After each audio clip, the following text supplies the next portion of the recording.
শুনলাম মেটা নাকি আমাদের কি সমস্ত ব্যক্তিগত তথ্য, তারপর ভিডিও, এই সমস্ত নিয়ে কি সমস্ত করবে। না এটা কি সত্যি না গুজব?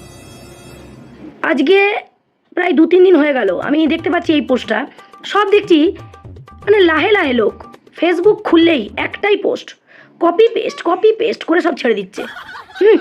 এক ধারসে সব এক ঠিক বলেছো পোস্ট আমি লক্ষ্য করছি। এই মর্মে ঘোষণা করছি হ্যাঁ না, এই মর্মে ঘোষণা করছি তেনা, আমি দেখতে পাচ্ছি।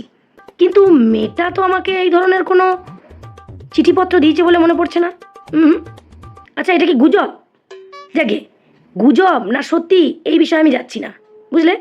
মেটা যেটা করবে সেটা করুক, কিন্তু আমার এই বিষয়ে মেটাকে একটাই কথা বলার, ভাই মেটা তুমি আমাদের এই গ্যালারিতে থাকা সুন্দর সুন্দর এডিট করা ভিডিও, ছবি, এগুলো নিয়ে তুমি কি করবে?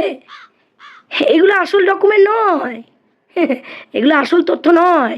আমি এই মর্মে এটাই ঘোষণা করতে চাই যে আমি এতদিন যাবৎ যে সমস্ত সার্টিফিকেটগুলো অর্জন করেছি এইগুলোই হচ্ছে আসল ডকুমেন্ট। আচ্ছা এইগুলোই হচ্ছে ব্যক্তিগত ডকুমেন্ট, বুঝেছো?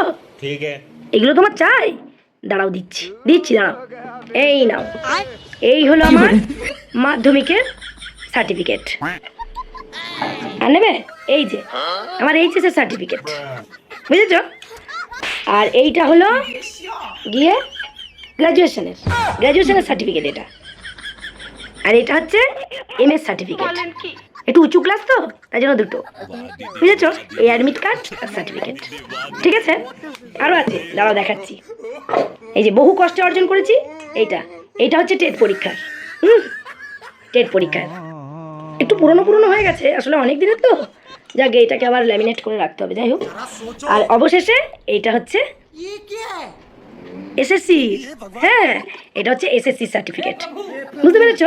এসএসসি সার্টিফিকেটটা পুরো অন করা, কারণ পশ্চিমবঙ্গে তো আর এইসবের আর কোনো দাম নেই, তাই এই সমস্ত সার্টিফিকেটগুলো তুমি নাও, বুঝেছো? এইগুলোই হচ্ছে আসল ডকুমেন্ট, এইগুলোই হচ্ছে আসল ডকুমেন্ট।